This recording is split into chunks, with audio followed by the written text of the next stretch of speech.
Hello and welcome to our community discussion on race and policing. My name is Stacia McGordy. I'm here with Anchorage Public Library. I also want to make sure I welcome our co-host, Teresa from Ywca, Alaska. Before we get started tonight, I do want to go through just a few things. So, prepare to be present. Remove your distractions, get a beverage, center yourself. We know that this could be a difficult conversation for everyone. We would like to start by acknowledging the original inhabitants of this area, the Dena'ina people. The land that Anchorage is situated on is the traditional, sovereign, and unceded land of the Dena'ina.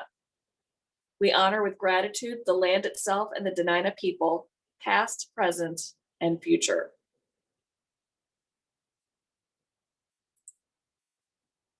And of course, we could not offer these discussions without our partners.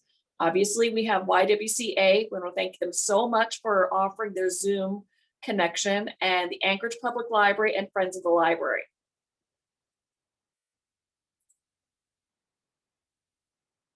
Ywca would like to ask you to sign the pledge to stand against racism. That pledge is at www.ywcaak.org.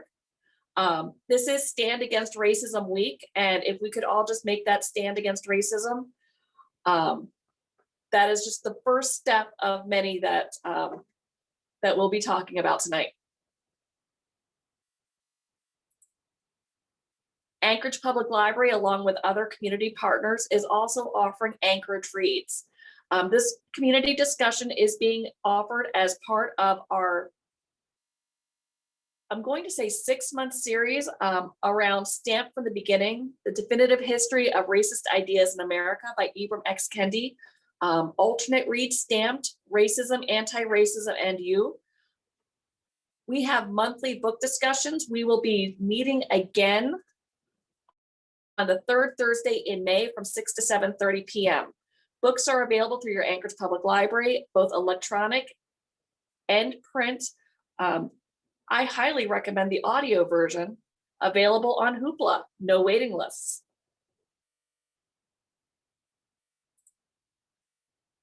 And now just a little bit of Zoom housekeeping. While we're having our discussion, if everybody could mute their microphone so just the speaker is speaking, would really appreciate that. It's going to cut down on our background noise. If you have any questions while someone is talking, go ahead and type those into the chat. I'll be letting our moderator know when we have questions and reading them out. If you do want to speak, please raise your hand. That way we're not interrupting people. And just a reminder, this discussion will be recorded. The recording will be made available for anyone who has missed it or would like to see it again through the Anchorage Public Library YouTube channel, and I believe it will also be shared out through the Anchorage Raids Facebook page, as well as Ywca Alaska's social media. And as I said at the beginning, this could be a very difficult conversation, so I do want to make clear our learning agreements. We listen and witness, because the biggest gift we can offer is to truly listen deeply to what others share. Take space and make space. Balance your voice with the voices of others. Speak up or pause as needed. Commitment and presence. Please remove distractions and give the gift of your full presence to everyone.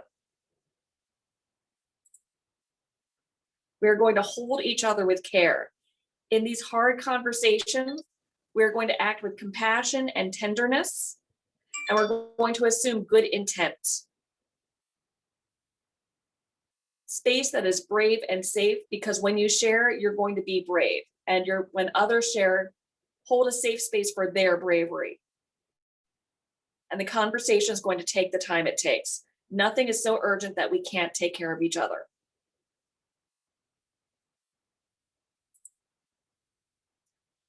All right, and with those announcements, I'm going to turn this over to our discussion moderator, Rayette Sterling.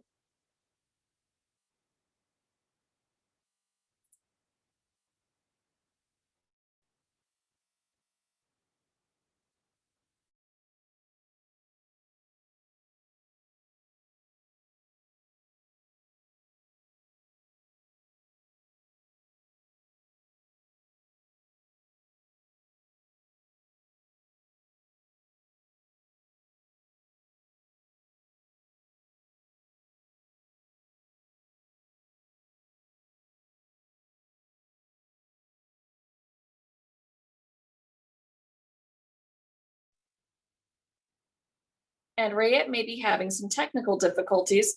So while we're doing that, Teresa, would you like to tell us a little bit about what YWCA is doing for Stand Against Racism Week? Yes, thank you. Good evening, everyone, and thank you for being here. Thank you, Stacey, for that great introduction and getting us all centered and focused and not distracted. Right now for our social media campaign is where folks can actually take pictures and post themselves, like our page, and with their sign of I Stand Against Racism. You can also take the pledge that is on our website. Yesterday, we hosted a youth seminar for young people looking at health, equity, and STEM careers, talking a lot about how in those particular careers they should start thinking about how they would bring equity into the work that they choose to do beyond high school and college. And so in this event is also one of the things we're sponsoring for our Stand Against Racism Week. This is the 15th annual year that YWCA across the nation has been hosting these campaigns of Stand Against Racism.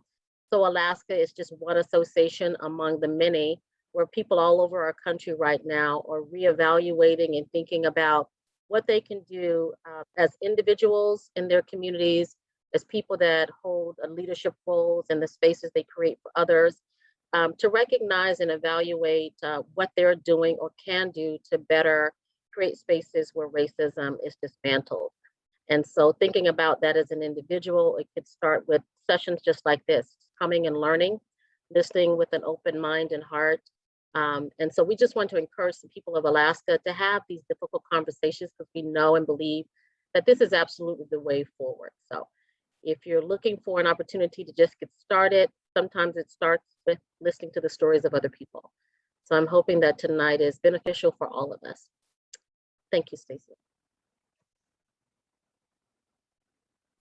All right, thank you, Teresa. Still don't have Rayette, so I think that we're gonna move on, and hopefully she'll become available. So because sometimes these things happen, we're going to be just a little bit loose. And let's talk to our presenters. So today we have with us Acting Chief McCoy, and we have from the Anchorage Police Department. We also have Javel Rennie. Javel spent last summer documenting the BLM protests. And we were also supposed to have one other person, Jackie Shepard, but I'm not seeing her on the list. So we have Javel, we have Acting Chief McCoy. I do not have the bios that Rayette had. So why don't we start off with Acting Chief McCoy and Javel? Just give us a few minutes if you want to introduce yourselves and why this issue is important to you. And why don't we start with Acting Chief McCoy? Oh, great. Thanks, Stacey. It's an honor to be here tonight. Again, I'm Ken McCoy, and I'm the newly appointed Acting Chief of Police for the Anchorage Police Department. That announcement was just made today, and I'm truly honored and humbled to step into that role here in our city and to lead our police department. So very appreciative of this honor. And again, I thank you for this opportunity tonight. I've served with the Anchorage Police Department going on 27 years now. I have been the Deputy Chief of Police up until today for the last 4 years. So I have a passion for service, and I am so looking forward to the future of what we can do together to make a stronger, better relationship between the police department and the community. And these conversations are so important. I've been having these difficult, challenging conversations over the last year, but I don't shy away from them because every time I meet with a group, I learn, and I definitely take away stories and experiences that others share with me that I carry forward, and I work to make things better based off of that. And so tonight, I'm sure we will have another one of those challenging conversations, but I think we'll all be the better for it. And again, I just appreciate this opportunity and look forward to hearing and experiencing all we have to offer tonight. So thank you.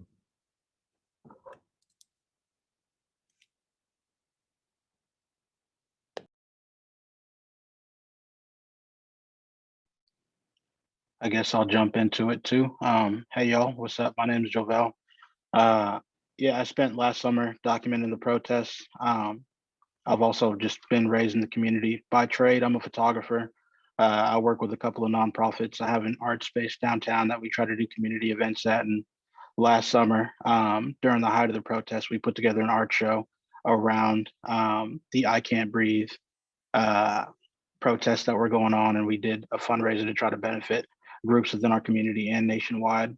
I'm participating today, similar to Officer McCoy, because these conversations are necessary. I don't believe in shying away from them. I always want to learn more. I want to serve my community better. I want to be an advocate for those that are still looking for their voice. And yeah, I want to share what I know, and I want to learn as much as I possibly can. So thank you for having me.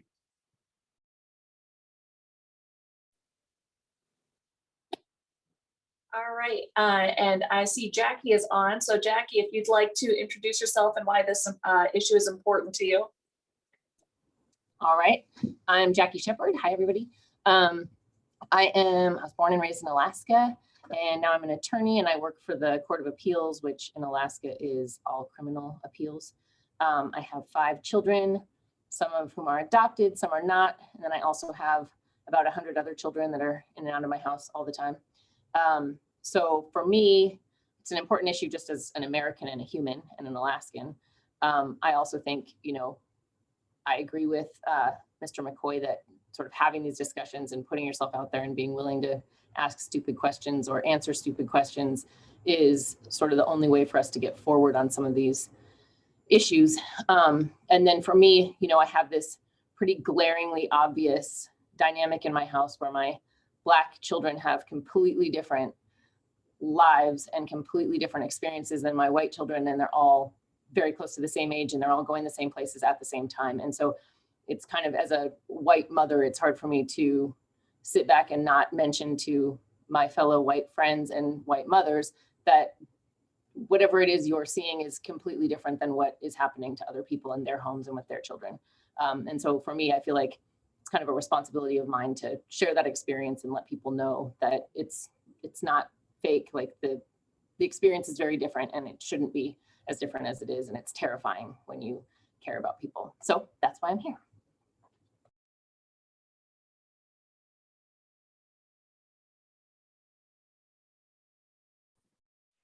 Thank you for the introductions. Can everybody hear me? Oh, perfect. Yes. My name is Rayette Sterling. I am the branch manager at the Mountain View Library, and I'm going to be the panel moderator. Just a little bit of background of why this is important. It's important to me because as a librarian working in the Mountain View community, I'm very passionate about our community and believe that our community is all of us, and it takes all of us to really weave those threads together to be a strong, vibrant, resilient, and healthy community. I also identify as multiracial. My dad is Black. My family runs the spectrum of tribally enrolled, darker, lighter. Some of what was shared, when you're in a multiracial family, people are all different places in the color spectrum. And I have that lived experience of having my brother, whose skin is darker and hair is curlier, treated differently from me because I look more like my mom. So I just want to say that I share in our efforts to do to figure out what equity looks like for us as a community. I want to thank you all for being here. And we're going to start the conversation. I think what I'm going to do is start by asking a few questions and giving you each a chance to answer. And then I hope that you 3 can have dialogue between each other. So if there's something that you need to follow up on, I'm going to give you each about 2 minutes to answer the question. And then we'll follow up with some conversation, and Stacia is going to monitor the chat. So if anyone in the audience has something that sort of sparks their interest or they want to ask a follow-up question about, please pop that in the chat and we will get those all included into our conversation. Okay. Our conversation this evening is going to be in 3 parts. And the first part we're going to start with is how we got here. So how we got here, how did we get to this point in our history where we are seeing the interactions that we have with police and people of color and BIPOC people. So just kind of a little bit of background is what I'd like to hear from folks about what that history is and how we got to this place in our experience. And I think I'm going to start with you, Acting Chief McCoy.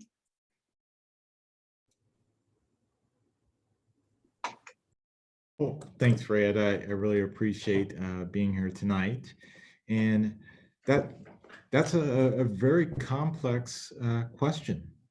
And we all recognize that, there are issues and challenges that have to be addressed by our communities and our nation as a whole with regard to the issues of policing and people of color in our communities. We've seen it play out time and time again. The outcomes are not great. They're below all of our expectations. And I think that's where it's going to take all of us to come together to determine why things have devolved to where they are, and figuring out how we can work together to make this a better set of circumstances for people in our communities. And I think the first question we have to ask ourselves is, what is it that we want from our police departments? What is the type of enforcement? What are the interactions and engagements that we want from our police? Because again, at the end of the day, it's our responsibility and duty to serve the public. And if we're not serving the public and we are viewed as oppressors, or we are carrying out our duties and misusing our authority, that's a problem. And the communities must trust their law enforcement, because without that trust, we are completely ineffective. So I think, with everything we've seen, this is a time for us to truly step back and, as a community, have these conversations as to what is it that we want our police departments to look like? What do we want our police departments to engage in?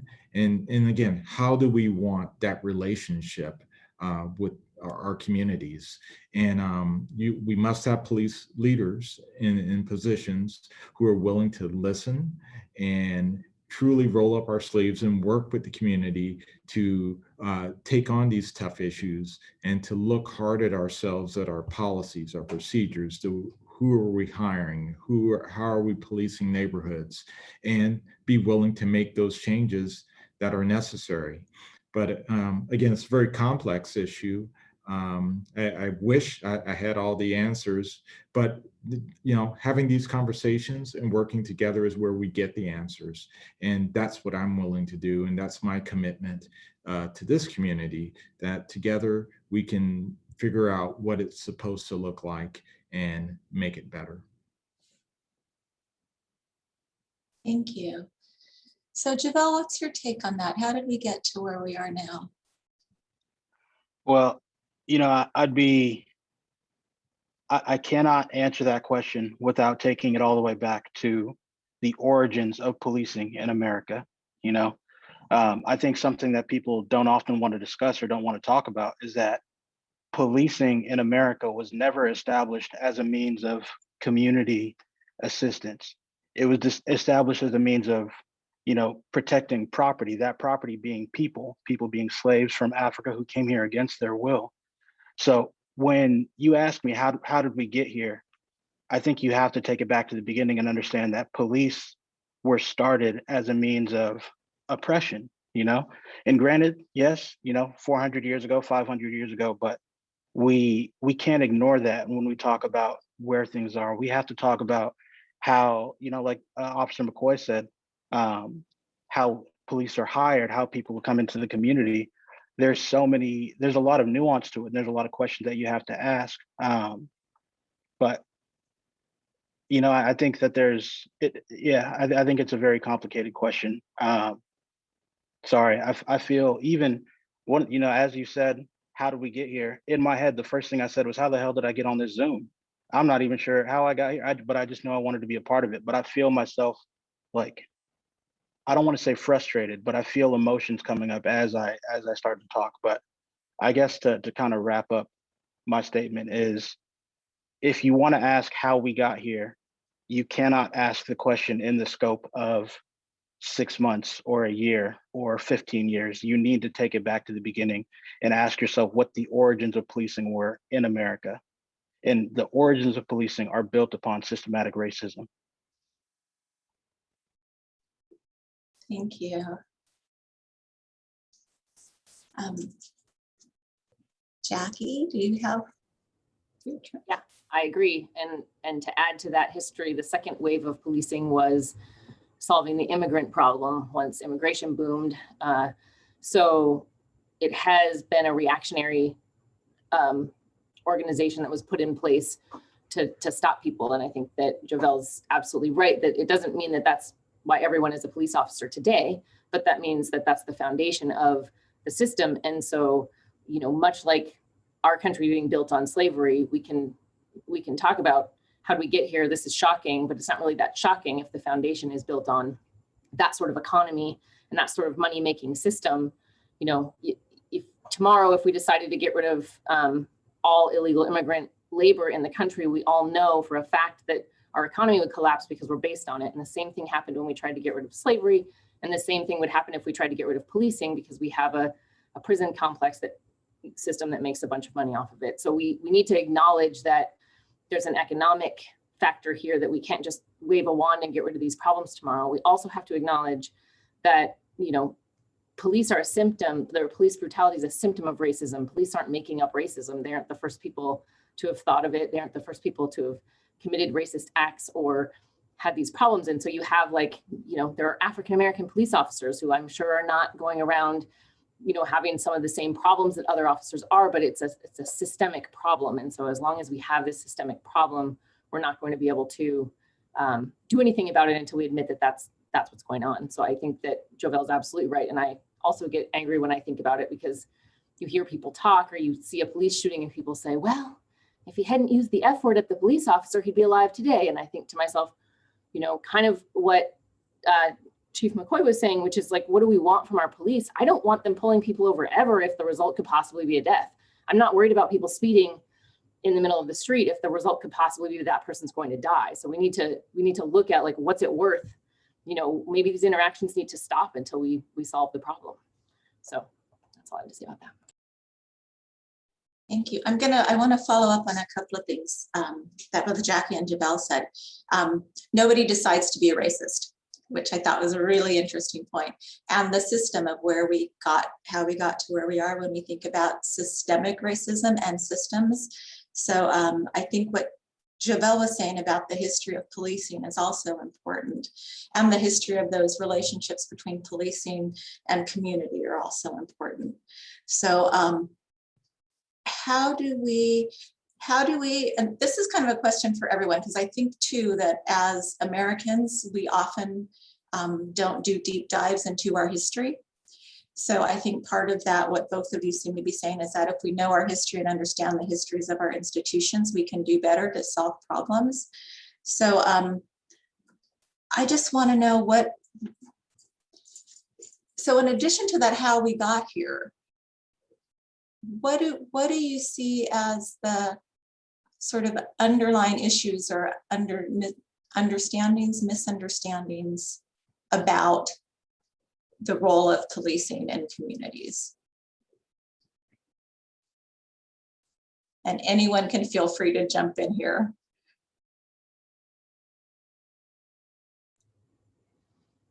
Well, I'll say I think that you know, going back to what Javel started with, if that's the way that the system was built, it needs to be deconstructed. The way that it's set up needs to change, obviously. And I think, you know, people say defund the police, and it's kind of like a global warming statement, where then it snows in June in Kentucky and everyone goes, oh, see, there's no warming.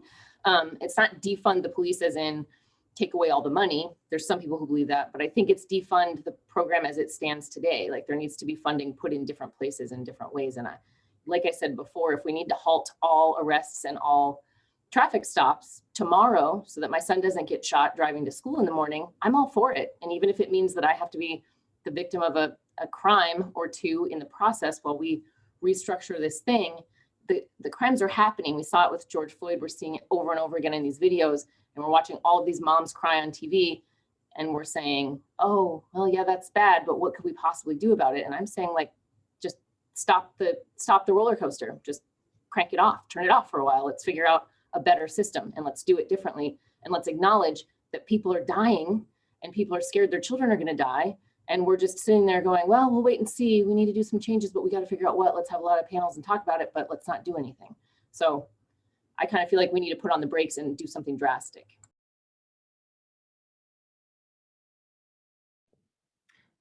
So I'll comment on that, and you know, that's a very interesting perspective, and to some degree, yes, you know, I agree.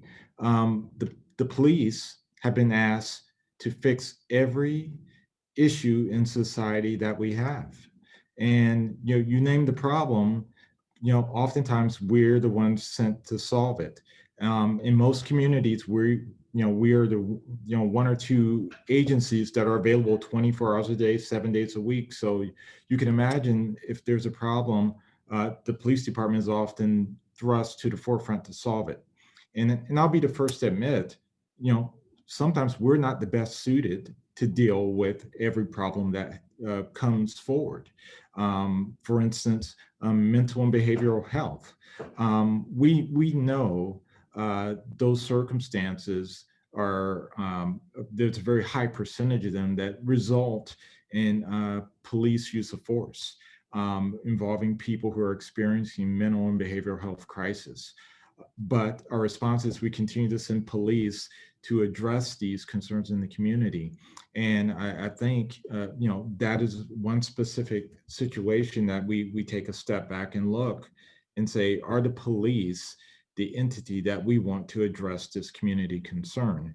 And I'm very pleased that, you know, here in Anchorage and in our state, we are taking a very close look at that and working to build a mental behavioral health system, crisis response system, where we don't have police officers who are not trained or equipped to properly address someone in crisis in the community, that we can have professionals in behavioral health and peer support counselors and clinicians addressing those concerns in the community. Obviously, the police will always have a role in that if someone's, you know, committing a violent act, and people need to be, you know, protected from that. But the majority of those situations could be resolved non-violently by a professional who's trained and schooled in addressing those types of concerns. So that's just one issue or topic, but there's probably several others, many others, that we could identify and see if there is a better way to address. And so, you know, from a police executive standpoint, that, you know, that makes sense. And when the discussion is around defund the police, yeah, I think it's more of, you know, if those resources could be better suited to another group to address that particular problem, then that is something we should explore, that those resources, putting those resources necessary in the community to address that problem is a worthwhile effort that we all can get behind.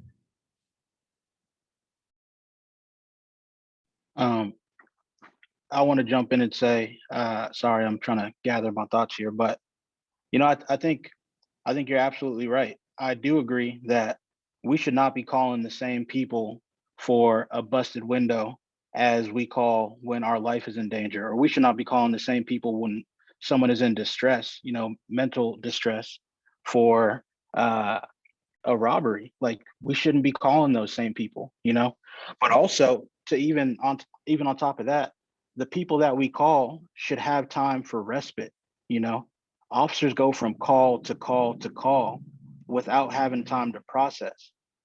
I've got friends who have seen some wild stuff, and then they got to go deal with the fender bender right after, And then next thing you know, person who's in the fender bender, they're pissed off because they're in a fender bender. They smart mouth to the cop. Cop gets mad, and then there's an altercation because that officer's upset from a previous altercation. That person is upset because they don't feel that officer is present with them. So I do agree that, yeah, we need more systems. We need more people to call. Even I tried to do some homework getting ready for this too. And I knew the numbers were going to be staggering, but I didn't know this. The police budget, the municipal budget is 126 million, but for public health, it's under 10 million. Like, what's going on with that? So and I think when we hear terms like defund the police, a lot of people get nervous and they say, oh, if you take away the money for the cops, who are you going to call? I don't want to call the cops in the first place. Give the money to somebody else, give it to health, give it to ASD, give it to education, give it to public programs. And then another issue, and I'm sorry, y'all, I'm getting a little too warmed up here. So I'm gonna take a sip of water, bring it down. But I think a big issue that we have is people who are not familiar with communities policing those communities. I'm not saying that you have to be you don't have to be a Black person from Mountain View to police Mountain View, but at least understand the community dynamic. If you're coming in a kid who's raised out in the valley and all you've heard is horror stories about how tough and rugged Mountain View is, and you become a police officer and you're told that you're going to be in Mountain View, you automatically go in there with an us versus them mentality. Who does that serve? That doesn't help anybody. There's a lot of community dynamics that if people just understood them a little bit better, we would see less altercations, And I don't know, to go back to my point about police being overworked, I think that's a big issue. I think that there needs to be more time, and I don't necessarily think more money. I'm gonna be honest, y'all got plenty of money, but spend a little bit more on getting those mental health professionals within the police force. If somebody has to go answer a call that leaves them jarred, they shouldn't just hop back in their cruiser and go on to the next call. Tag them out, let them go talk to somebody, let them process. They're done for the day. We need to see more of that in order to reduce the number of altercations that we do see. Because a lot of the stuff that happens, it stems from somebody, I think, Jackie, I think you said somebody telling a cop F you, something like that. With all due respect, I should be able to tell a cop F you and them not lose their cool. I'm not gonna say it because I don't believe in like aggravating words like that. Like I don't like phrases like ACAB or this or that, because those are just agitation. It's not necessarily worth it. But we need our police to be able to have that rest so that if somebody says something to them, they can still keep cool and calm. Another thought I had while you were talking was that we have technology now, and we're passing bills to get body cams, and that's a great idea, but that catches bad behavior. That's kind of addressing something we already know is a problem. And I was in a car with a friend the other day who got pulled over, and they said he ran a yellow light, and he said, well, did I? He's like, I didn't even notice. And so the cop immediately pulls out his phone and like shows him the still frame video on his phone. And I was thinking to myself, if instead of pulling people over for having a taillight out, or instead of pulling people over for having a license plate that looked wrong, you could now, with the technology we have, you could run their plates and send them a ticket without ever having to have an interaction with them. And I think a lot of these interactions that are happening, there's so much racial tension and there's so much fear going around that if we were able to cut out some of those interactions entirely, and that would go to Javel's point too, you'd have less, if your job isn't to pull people over all day, your job is to be responding to these more serious things, and you're trained more for those serious things. Then you cut out some of these stupid interactions that then seem to escalate to something where the story ends up being a young man is shot for having a taillight out. And that's that's crazy, but it's also, we know that there's a lot that happens between the stop and the shooting that's got a lot to do with the energy that people have. So I think technology can be used in a positive way to cut out a lot of these interactions in the first place. So those are great points by Javelle and Jackie. Both of you bring very, very valid points to the table. And Javelle, what you were talking about is, wellness, officer wellness. That is, I have several priorities that I have for the police department, and one of them is officer wellness. When I was a police officer when I became a police officer 27 years ago in the police academy, all we were taught about officer survival was, combat skills. That's what we were focused on in training when I was a brand new officer. And those aren't the skills that are needed for our officers to truly be well and survive. We need to be giving our officers resilience and skills and well-being where they can process what's going on and decompress and not bring this trauma home to them. And it just leads to bad situations in their personal life, as well as performance at work and how they carry out their duties. So that's really an important point, that we have to give our officers the skills of resilience and how to process and handle these things, and let them know that it's okay to talk to someone about that and help process what's happening. And we need to make that available to them. So that is something that's very high up on my radar that needs to be addressed. And I intend to ensure that we are making sure our officers are afforded that. Javelle, another thing you mentioned about officers policing in different communities, very, very valid, very important point. And, we need our officers to not feel as though they are a occupying army when they patrol a neighborhood. They need to feel like they're part of that neighborhood and part of that community. And the community needs to feel the same way about them, that, hey, these officers are here to protect and serve us, not to oppress us. And how do we get there? It's through relationships. The officers that work in these neighborhoods need to know the people need to know the officers, and we have to build that relationship. And we've taken some steps to do that, but we really need to focus on it. And that's, building positive engagements where police and the community come together in non-emergency, non-enforcement encounters and events, just to get to know each other as people. And I think if we can bridge that, we will start to have better encounters and better outcomes. And so again, we really have to work at it. But I think if we all take that first step and truly try to build that, we can get it done. And just, I know I'm taking a lot of time here, so, and just real quick, Jackie, I just want to make a comment on your comment about use of technology. Well, we tried that many years ago with photo radar here in Anchorage, and the community did not like it at all, and there was such a major uproar with it, and so it comes full circle to what I said earlier on, is, as a community, we have to decide what it is we want.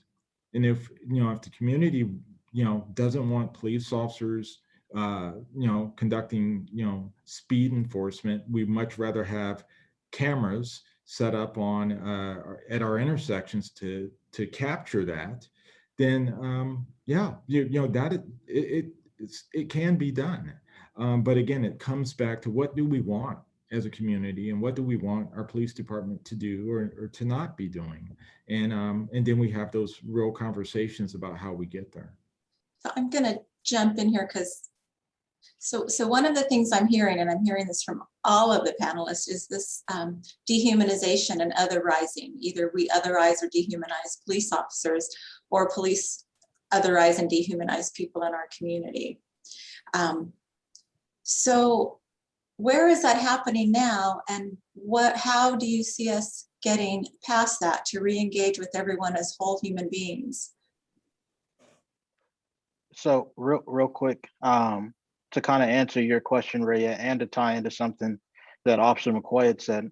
Officer McCoy, you had mentioned that these relationships are essential to bridging that like divide between community and police. But I think another thing we need to address is that the police force is not reflective of the community, you know? Like if you look at the numbers, and I got them pulled up, so please tell me if I'm missing something. But of APD's total sworn in officers, is 86% male, 14% female. And of that entire number, it's 78% white men, or 78% white people, I'm sorry. But I think it goes more than just building those relationships. I think these people in the community need to be able to see officers that look like them. You know, they need to be able to see people that looks like them. And that goes beyond and I know it's hard because I say see, but what I'm about to say is it goes beyond what you can visibly see about somebody. You know, it goes into sexual orientation. It goes into disability. You know, like people need to be able to see themselves reflected in the people that are policing their communities, or else how are we supposed to build that trust? You know? No, you're spot on there, and I couldn't agree with you more. And yes, those numbers, you know, are horrible. And that's where is, you know, again, you know, would I love to hire more people to be reflective of our communities? Absolutely. But I have to get them to show interest in the police department to apply. And that's where it takes us all to you know, mentor and get young people interested in this line of work, interested in public service to their community. And, you know, as you can imagine, it's really hard right now to get people of color into this line of work. I mean, think about it for a minute. When you turn on the news and you see and hear what is being reported as to how police are treating people of color across our country, as a young man or woman of color, why would you want to be part of that organization? And so, you know, that's, we're up against that. So we number one have to make sure we are doing right within these walls at police headquarters, and that we're training and our people are policing appropriately. But as a community, we have to also mentor our young people and let them know that, hey, this is a good way to serve and give back, and that there are good people in the police department. We need more good people coming forward. So I absolutely would love to see that. But we have to get people interested in doing this type of work. And you know, if you have ideas on how we can inspire young people and boost those numbers, we will. We will do everything we can. But I am happy to report that our current police academy going on right now is one of the most diverse academies that we've had, that I'm aware of since I've been here. We're about 50% people of color in our current police academy, and we've, you know, done research and trying to figure out how we can improve and get more numbers there. And what we found was that there was not one particular area in our process where people of color were falling out or not making it through the process to get hired. And what we found was that us taking the extra effort and going out and outreaching to people who have applied and just showing interest that, hey, you know, Javel, I see you applied with us. I really hope to see you at the first phase of testing. And hey, if there's anything I can do to help you prepare for that physical agility test, let me know. Just showing a little more interest in people has paid some dividends for us, and it may be a one-time fluke, but we're not going to give up on it, and we're not going to stop searching to see what we can do to better that. But it looks like mentorship and outreach has paid dividends for us, and I think we're going to continue to do that. I just want to push back a little bit on that answer. I think that it's a good one, and I'm happy that you guys have recruited more people of color, and that's great news. But I will just bring up one example of a barrier that's in the way, which is if we live in a country where we already know the numbers of people of color who are pulled over and ticketed and arrested are much higher than the numbers of white people that are experiencing that. And you have a process. I don't know what the police process is. I know the fire department, if you've had more than 3 tickets in the last 10 years, you can't be a firefighter. You can't even apply. Don't even bother. So if we live in a country where you have more people of color coming to the table at 19 years old with 3 tickets in the last 10 years, you could say we want them all to be firefighters, but right out the gate, they're not even allowed to apply for the job. So I think if the police want to attract more people, you have to then, like we've talked about, sort of acknowledge this reality, which is the numbers of people. It's not that the rest of us never did drugs or never drove drunk or never sped. It's that the rest of us got away with it. So I could be a cop and my identical twin in every other way who's Black would not be able to be, because she would have gotten caught doing all of those things along the way. And then not just gotten caught, but had charges brought with those things. So we know that's true. We probably need to relax the barriers at the very beginning to even being able to apply and look at people on a case-by-case basis and say, okay, yeah, you have 10 speeding tickets, but everything else about you is stellar, so we're going to let you through, or whatever it is. But and I'm not saying like open the floodgates and let everyone in who's a felon and done something terrible, but I think we have to acknowledge the numbers and the reality, and then say, hey, if we really want to bring in a diverse population, we're going to have to allow people in who have tickets or have misdemeanors or things like that, because there's no way around it. Fair point. Jackie gets back to that point that there is a systemic problem in our country and in Anchorage, that there's a systemic problem that is beyond what you or I want to do as an individual, that requires this sort of community conversation and dialogue of looking at where our systems have failed us and where our systems have failed our communities of color.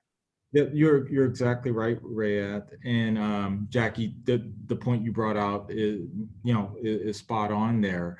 And when you were lining that out, I was thinking to myself is, well, why is it that more African Americans are being pulled over and ticketed? Why is that the case?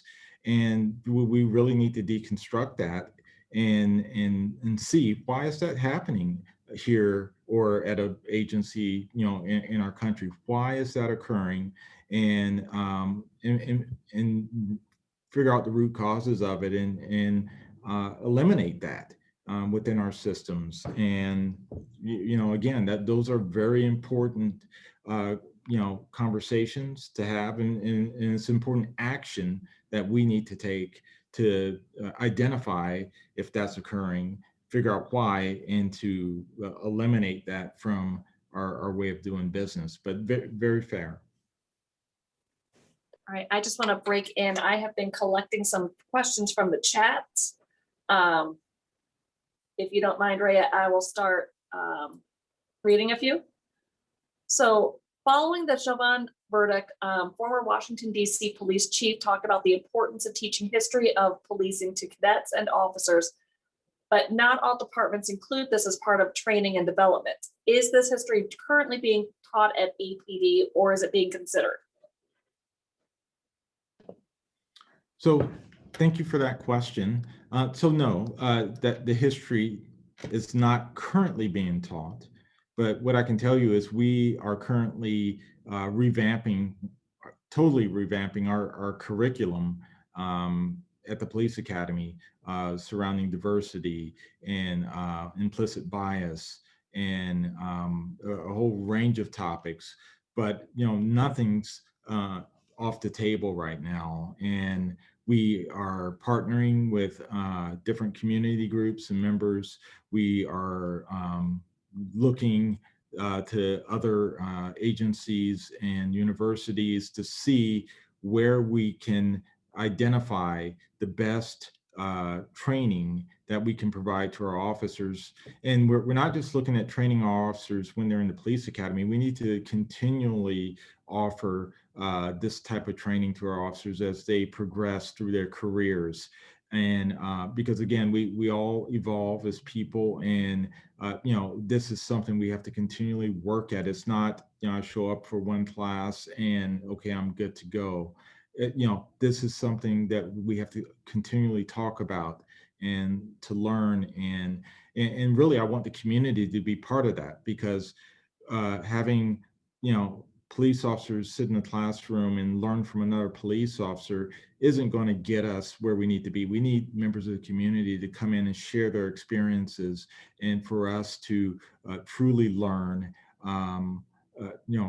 what is necessary to better interact with the community. And having, and this is back to Javel's point, is having officers that are reflective of the community be part of the police force will only make us better, because you're bringing different lived experiences to the table, and we learn from each other, and we all will be better for it. So nothing's off the table at this point.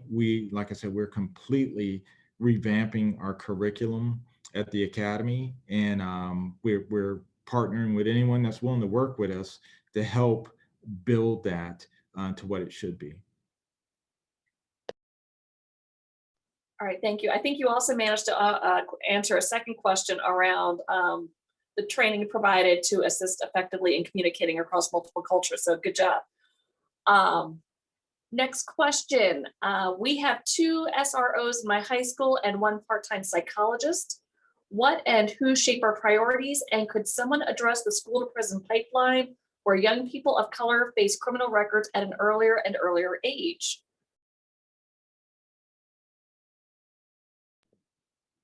So I'll talk about our SRO program. So our school resource officer program, is really, for us, has proven to be a very beneficial service that we've provided to the community. The feedback that we've received over the years is overwhelmingly positive. And when we implemented our school resource program, and we view it not from a law enforcement crime prevention strategy in the schools. We view it as a mentorship program, a community engagement program. Our officers are in the schools to be role models, to be mentors, to help guide students to better this relationship between us in the community, and hopefully maybe inspire young people to go into this line of work. As an added benefit, it's always great to have law enforcement present to deal with, any threats that may come forward to harm our children while they're in a place of learning. But that's not how we view our role in the schools. And I know that's not the same in many places across the country. I spoke to some professionals from Atlanta, Georgia, a couple of years ago about this very concept, the school to prison pipeline, and they were very opposed to the school resource officer program and how the outcomes are coming from that interaction. And we talked about how we are doing business here in Anchorage and how our mindset is completely different. Our officers are teaching in classes, they're helping coach. The kids see our officers in a different light, and the officers see the kids in a different light. It served as a benefit to us. But I'll circle back to what I've said many times, is if our community does not want, police officers in our schools, then tell us that, and we will, redeploy those resources elsewhere. Just a couple of years ago, we received, demands from the school board to double the size of SROs in the schools because of how they're seeing the outcomes interactions between our officers and the students. And again, I've received positive feedback. And I know that's not 100%. I know there are people in the community and families who may not see this as a positive. And if that's a conversation the school district wants to have with us about removing the officers, we're welcome to have that conversation. But as it stands right now, we are moving forward in a mentorship platform. And I think it's been a positive one for us so far.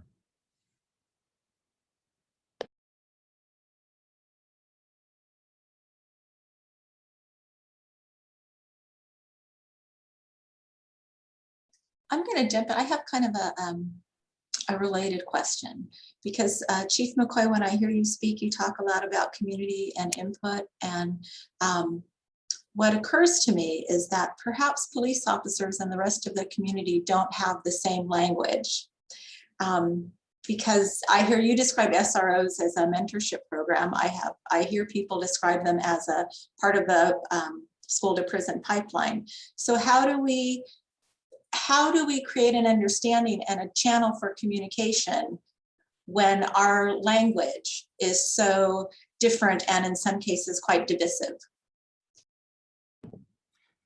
So I think people have different experiences, and you speak to someone in the South or in the East Coast about school resource officers. Their experiences could be very different than the experiences someone from Anchorage, Alaska has had. And it's a very challenging thing to navigate. We turn on the news and we see things happening in other parts of the country between the police and their communities.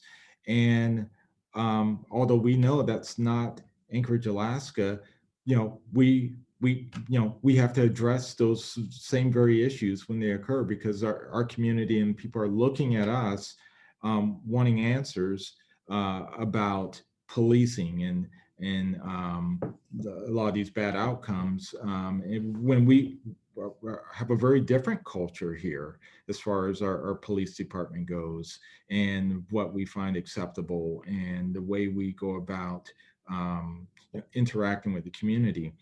By no means are we perfect, and I know we have work to do, but we're not the same as the Minneapolis Police Department.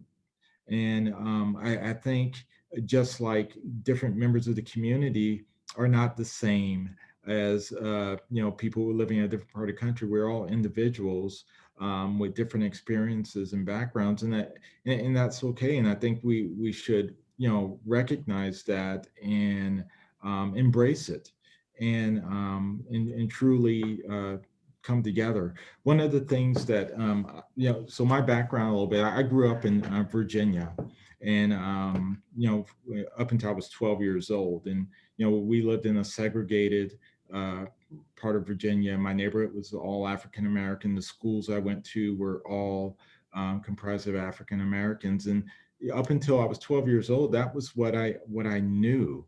And just through a set of circumstances, my father got back into the military, and we were immediately transferred from Virginia to Germany. And there was no base housing available, so we lived off base in this little German community. And you can imagine, here I am, a little 12-year-old Black kid from Virginia in this German community. And it just really opened my eyes and made me realize that, hey, we may be different, but we all want the same thing. And if we come together and work together, we can get there. And so early on, some of my best friends were German kids. And then I came to Alaska. And as we all know, Alaska is one of the most diverse, Anchorage, Alaska is one of the most diverse, communities in our country. And what I loved about this city and this state is that even though we were all from elsewhere, it seemed like everyone I knew was from some other place, we all came together to make Anchorage what it was. And it was so welcoming, and it was like no feeling I've ever had. And that's why I chose to stay here and make this my home. And I think that's what we have that's different than in other communities. And we should embrace that and recognize that, hey, we're not perfect, but we have a lot that we can build on. And, and I'm committed to keep trying to do that. Officer McCoy, thank you for sharing.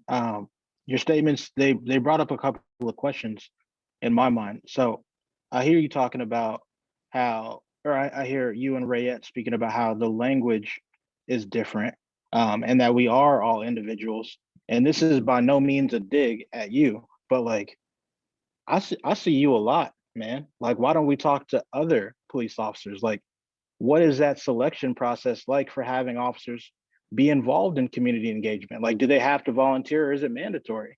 And like, that's not to say that I don't enjoy whenever I see you or whenever I see you participate in something. I love the fact that you're proactive about it. But I think that language barrier can get broken down if we open up these spaces to more of those cops who are on patrol, or are doing they're out there working like different corners of the community.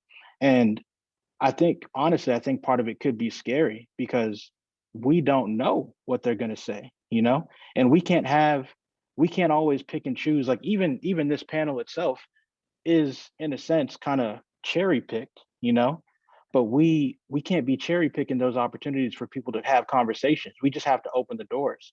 So my question is, what is that process like when officers are involved in community engagement? Is it volunteer based? Because I personally kind of feel like it should be mandatory, like that should just be part of your duty, is to talk to people. And then also, side note, I see in the chat, Marilyn Russell said that she had a conversation with the BIPOC man in Los Angeles who stated that Alaska police are much friendlier than LA police. That's great. That's fantastic. My question to you, Marilyn, which letter in BIPOC was he? You was talking to one dude. He couldn't possibly be all of them. Like, it's okay to call somebody Black. It's okay to call somebody what their identifier is. Marilyn, I'm not trying to get. Yeah, he looked Asian. I couldn't quite tell. Okay, I got you. I'm not trying to get on you, but I'm just like, yo, we can't keep No, I using know. BIPOC as a blanket term for somebody who's not white. So Yeah, well, I'm white and I'm flummoxed a lot of the time. I really don't know what's approachable and respectful. Yeah. Well, thank you for trying. We appreciate it. I just had to poke some fun at you. So great questions. And Javel, so obviously I'm passionate about community engagement, and I obviously, recognize the importance of it. And I make an effort every chance I get to, meet with the community and to help bridge that divide. And part of what I'm doing also is I want to set the example for the men and women of this police department. There's 600 employees who work here and who look up to me for leadership and guidance. And I want to set the example. So you're always going to see me out front doing everything I can to better that.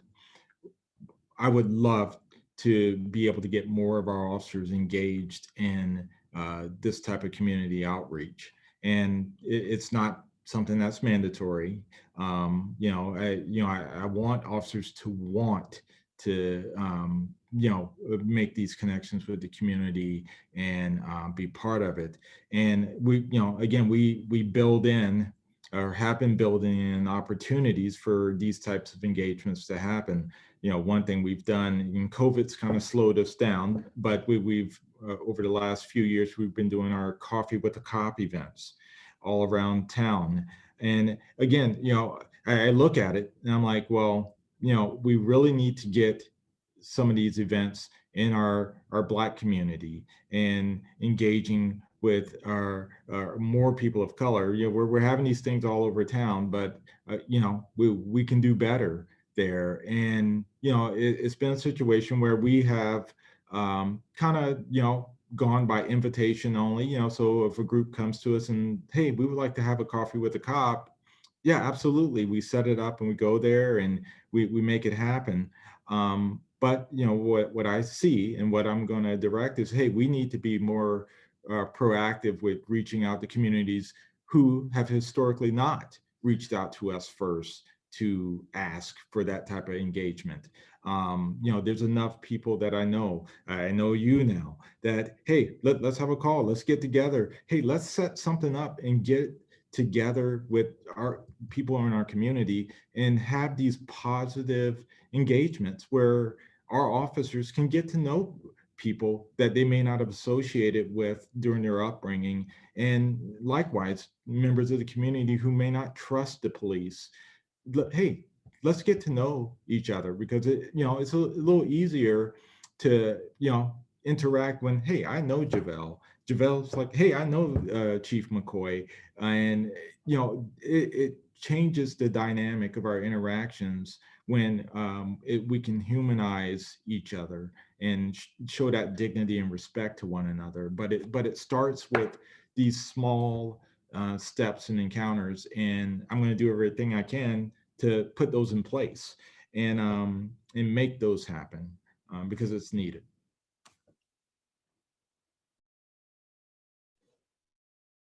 All right, I do have more questions from the chat.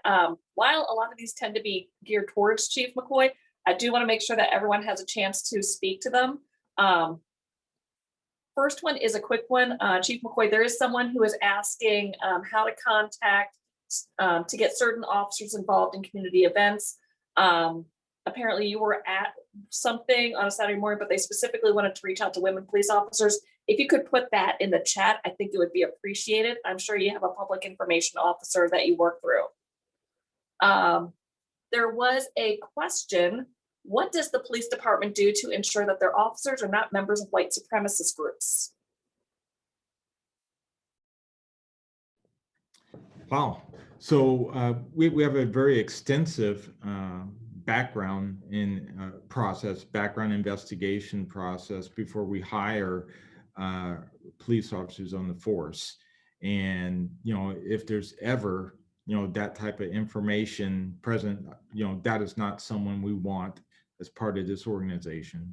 And if this information about an officer comes to light, years down the road while they're already established, that needs to be brought to our attention, because again, that is not something that needs to be part of policing in this organization or any organization across the country, and it needs to be dealt with and rooted out like a cancer.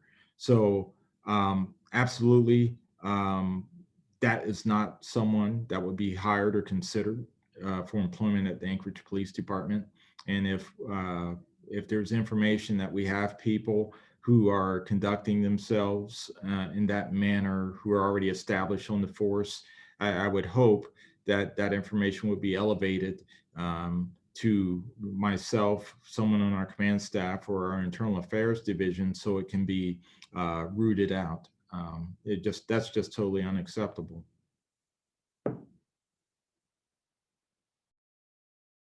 Next question on the list, and this one I think everyone is going to want to get involved with.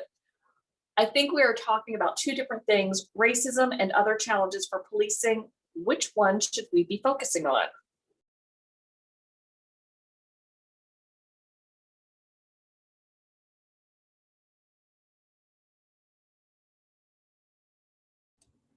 All right, I'll talk. So I think I answered it in the chat, but I don't think you can separate the two. I think, like these two gentlemen were saying earlier, if we've got cops who are overworked and undertrained and we're dealing with every single problem that humanity has to offer, there's no way to separate which of those things is affected by race and which one is not, because they're all going to be. And then more importantly, we can't get them the proper training in other areas if they're dealing with 7,000 problems that they're not trained for. So I think that you can't really separate the two, first of all. And then second of all, I think if we talk about not doing routine traffic stops, part of the reason I was saying that was because those often lead to shootings. Or if we're talking about mental health issues in our community, which are serious and pervasive, and all you have to do is walk downtown for 5 minutes to figure that one out. I don't think that the average police officer went into that profession thinking that they were going to spend most of their time dealing with mental health calls, but that's what they're doing. So, we have a bigger community problem, and we're trying to get the police to fix all of those problems, or we're trying to say, because, people are getting shot, you guys need to fix that and everything else. That's an unrealistic ask of them, we have to also help them. We have to look at ourselves as a community and think, what can we do to pick up the slack in some of these areas so they're not put in the position to be dealing with every single problem under the sun and solve racism. So I think you can't separate them.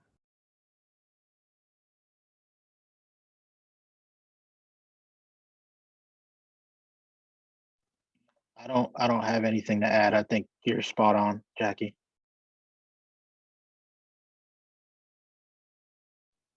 All right, thank you. More from the chat. Jason Dombowski, former Indiana police officer and body camera expert, just spoke at our local NAACP branch. He's a member of his NAACP and mentioned the importance of police leadership being familiar with the 21st Century Policing Model Report. Is that something that has been studied by APD? And are any APD leaders members of groups such as the NAACP or Alaska Black Caucus?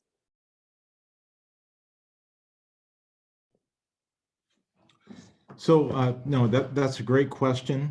I can't speak for everyone on the department. However, I am not a member of those organizations. However, I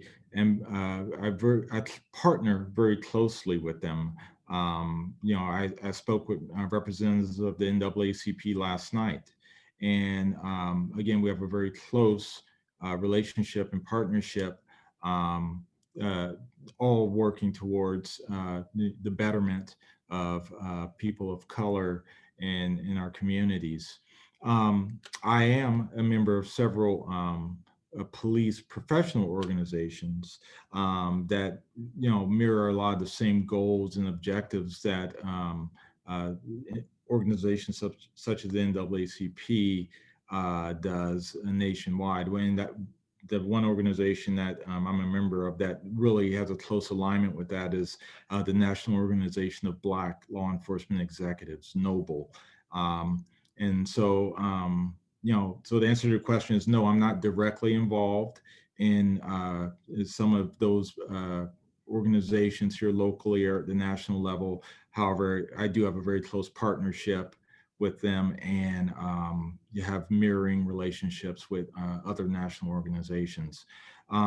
We encourage our officers to be part of professional organizations.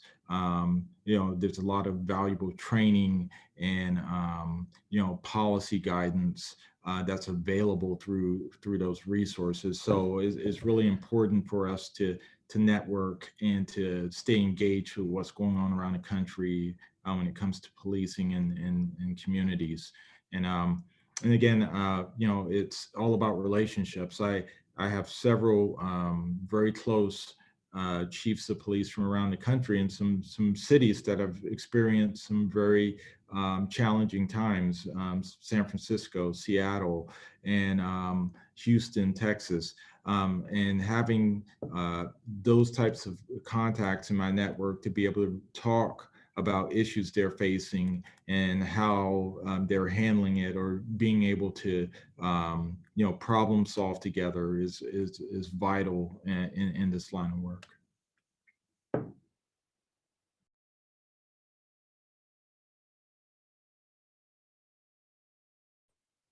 All right, from the chat, I believe there's a follow-up on that, is when are our officers going to get body cameras?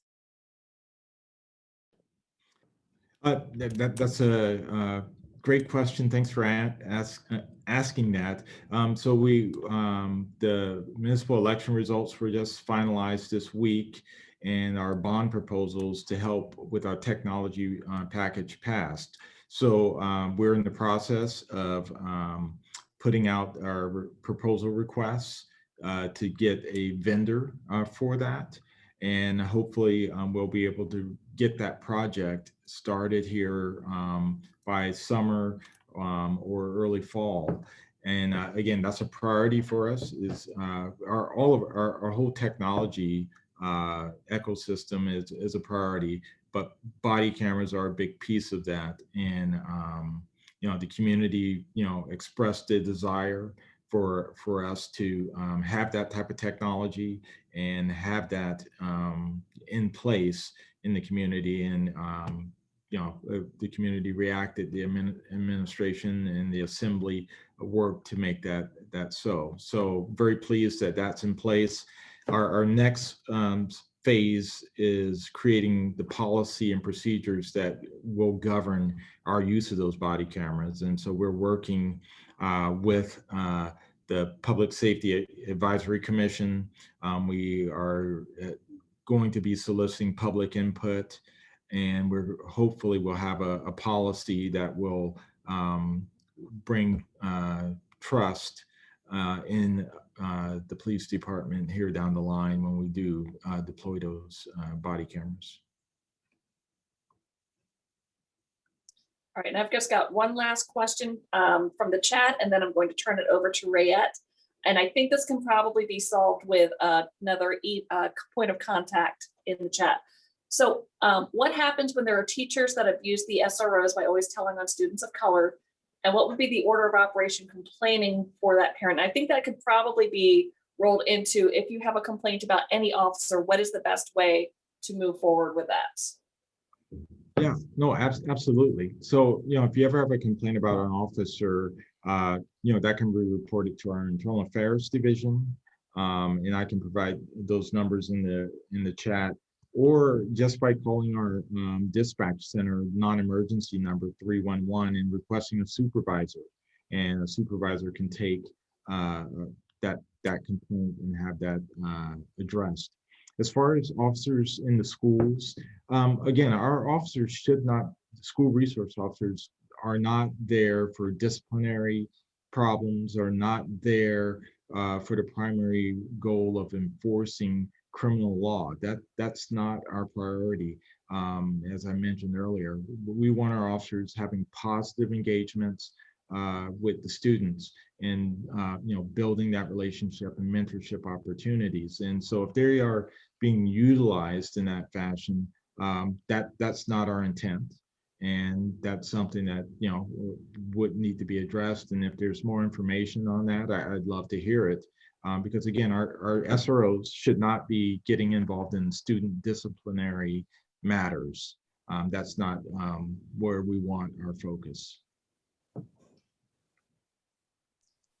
Thanks, Station. Thanks for those questions in the chat. I think we're going to hang on to the chat and we can email them to participants who give us their contact information, and we can certainly email it to the panelists if there's things to follow up on. So if your question didn't get answered, we will do our best to follow up on it with everyone so you do get an answer.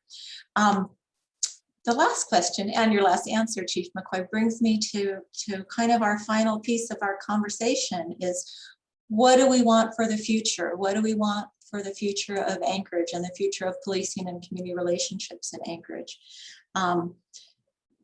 So I think I'd like to start. I'm gonna go in an opposite direction than we went when we first started. So I'm gonna start. I'm gonna start with, let's see. So I'm gonna start by asking Jackie that question. Is what do we want for the future? What does your ideal future look like? My idea of future. Okay, so I guess I would say, first of all, I think a restructuring of the understanding of what we want from our police, and understanding, as a community looking at it, Alaskans are pretty independent. We don't actually like the idea of cops being able to burst into your house and search for things or whatever. It's just not really our mindset. And so I think, and I'm not saying that that's what they're doing all the time. I'm just saying, I think taking stock for a second and recognizing what is it we want them to be doing. And I don't think it's being out on the streets looking for crime. I think we want officers who respond to our needs versus officers who are searching for problems. And I keep bringing up the traffic stops partly because that's the shootings that have been happening. But, it's a thing where I don't want people driving badly, but I also don't know that I think it's necessary for cops, us to be spending a ton of money on stopping people speeding 10 miles over the speed limit. I think maybe their efforts could be used in better places, especially with all of the other problems that they are dealing with. And I think, what would be kind of amazing is if a large portion of the police force were people who were highly educated, not because that's going to make you a better person, but because, we could be training them a lot more and paying them a lot more, have less officers that are paid more versus a lot of people on the streets dealing with smaller problems and not having the sort of education and understanding of the mental health things that they're dealing with and whatnot. So for me, I think, restructuring the funding and restructuring what we think our priorities are, and not really having a police department that goes out looking for things, having a police department that's dealing with things as they come. And then I think, like I said, in the shorter term, I think the short-term future for me is to halt everything. As one more person being shot unnecessarily is too many people. So we need to realize, I said this to my friend Teresa in the chat, the second COVID hit, the entire world shut down in 5 minutes. Within a week, no one was going anywhere and everything changed. And we're sitting listening over and over to the same story, waiting for the police officers to solve the problem for us. And I think that as a society is a huge failing on our part. We need to stop. We need to say, we want this to stop. And he keeps saying, what do you want from us? What do you want us to do? Do you want body cams? Do you want this? Well, we need to say, no, we don't want this. And we need to stop it and then decide what we want and then reopen. But for right now, if people are being shot, we need to shut things down. It needs to stop. There needs to be a freezing. So that's my short-term future.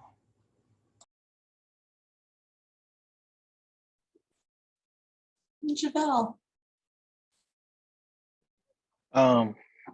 In the short term, I just want to feel safe. I just want to be able to, like, I walk a lot. I mean, I got a car, but I like to be outside. I take pictures. That's my whole thing. Like, I want to be able to go for a walk and feel safe. I said this story to another officer a couple of days ago, but 2016, I first moved downtown. I like being here. My big thing was I like taking pictures of sunsets. I went to Town Square to take a photo of the sunset. I reach for my camera, an officer yells at me and puts his hand towards his hip for no reason at all. I say, whoa, man, I'm just taking a picture. And he laughs. He says, hey, sorry about that. But that wasn't funny to me. I just want to be able to feel safe. Long term, I want radical transparency from our government officials, including our police officers. I want a diverse policing force. I want to see more Indigenous police officers in the city of Anchorage. Anchorage is the largest population of Indigenous folks in a major city. Why isn't that reflected in our police force? I want to see, we hear a lot of people talking about seeing accountability. While that is true, I don't want to see situations that require us to demand accountability. I want to see more open conversations like this. I want to see less of Chief McCoy. You're an awesome guy. I've said that before. I mean it. But like, I want to talk to some other officers. I want to see more opportunities for community engagement, for us to be able to figure out what police learn and for police to be able to figure out more what the community's needs are. I want to see more development and like requirements when it comes to training. I would love it if becoming a police officer required more than, I mean, what's the officer, or Chief McCoy, you can answer this, but what's the length of time for training? Is it like 6 to 8 weeks or something like that? Like, I want to be able to like, barber school shouldn't take longer than it takes to become a police officer. That's all I'm saying. I want to see more. I just want to see more. Like, I love Anchorage. I love Alaska. I love this community. I just want to see us thrive. And in terms of the distribution of funds, I want to see more go to the communities that need it. I want to see more redistributed into public art. I'm a big art nerd. Like, it kills me to hear that our art programs are being slashed left and right. After school programming, I want to see more opportunities for extracurricular things for kids to do. Kids not going to be out running the streets getting in trouble if you got a place for them to go. I want to see more thoughtful policing. Like, if you pull somebody over for a busted taillight and then you find out that they don't have insurance, and the next thing you know, you're seizing their car and impounding it, and then they can't get to work, they lose their job, and then they're resorting to means of getting money that aren't the most wholesome. And the next thing you know, the community is in danger, people are getting caught up. I wish that cop never pulled him over, or just said, hey man, I see you don't got any insurance. I'm not gonna write you up, lie low. don't lose your job. You know, that's what I want to see if I'm dreaming. I hope I see it soon. Yeah, that's what I want. Chief McCoy. Great. Well said, Javel. And yeah, I think at the end of the day, we all want the same thing. We all want to feel safe. We all want that feeling that we can, live in our communities and not be fearful, especially fearful of the people who are supposed to serve us, and that's our police department. So we know and we recognize we have work to do to get there. And you ran off a long list of things there, and I couldn't get them all down. But there's work to be done. And again, I'm committed to working hand in hand with the community, with anyone who wants to help us get to that place. And I extend that offer to you, that this shouldn't be the last time you and I speak about what it is you want to see from your police department as a member of this community. And so these are continual conversations. I'm committed to making the changes that are necessary to get us there. And I'm just truly humbled and honored to be asked to serve in this role and to lead this police department. And I'm going to every day strive to make us better. And again, I know I can't do that by myself, and that's where I'm going to rely heavily on the leaders in this community, such as everyone that's here tonight, to help guide me and assist me with getting us there. And so where do I see the future? I'm hopeful. I'm hopeful that we can get there. And again, I know by no means are we perfect, and it's going to take some work, and it's going to be challenging, and tough conversations like we've had tonight are going to be necessary. But the first step is we have to be willing to have these conversations and willing to listen to one another, and to continue working together to get there. So again, I thank you all for having me take part in this. I'm thankful and grateful for being given the opportunity to help lead our police department during these very challenging times. And again, I just can't thank you enough. So. Thank you. And I just want to say a big thank you to our panelists. I appreciate your honesty and your openness and willingness to participate and to comment. I also, just in closing, as we end this particular conversation, I have a request for everybody, and that request is that we continue to have the conversation. We've got some really great people to reach out to. Chief McCoy is available. He's put some contacts in the chat.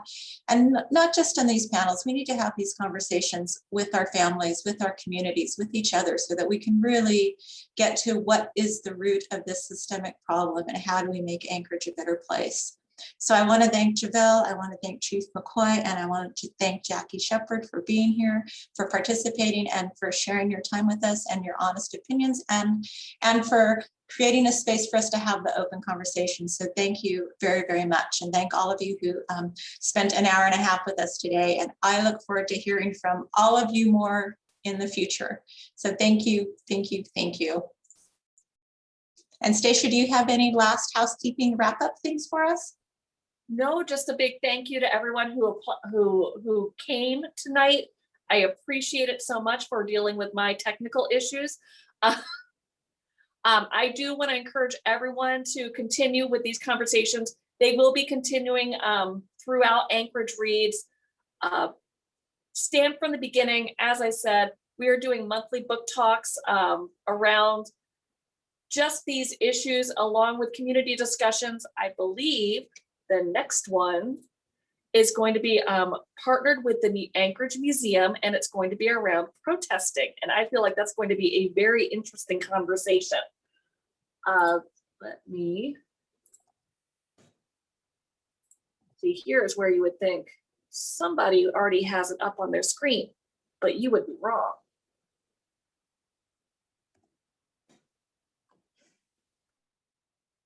But keep an eye out for, if you could like the Anchorage Reads Facebook page, all of our events are on there. Again, we've got conversations are coming up around protesting, around redlining and housing issues. And of course, we are reading the book, Stamped from the Beginning, The Definitive History of Racist Ideas in America by Ibram X. Kendi. And I welcome everyone to come to the book discussions, even if you haven't read the book.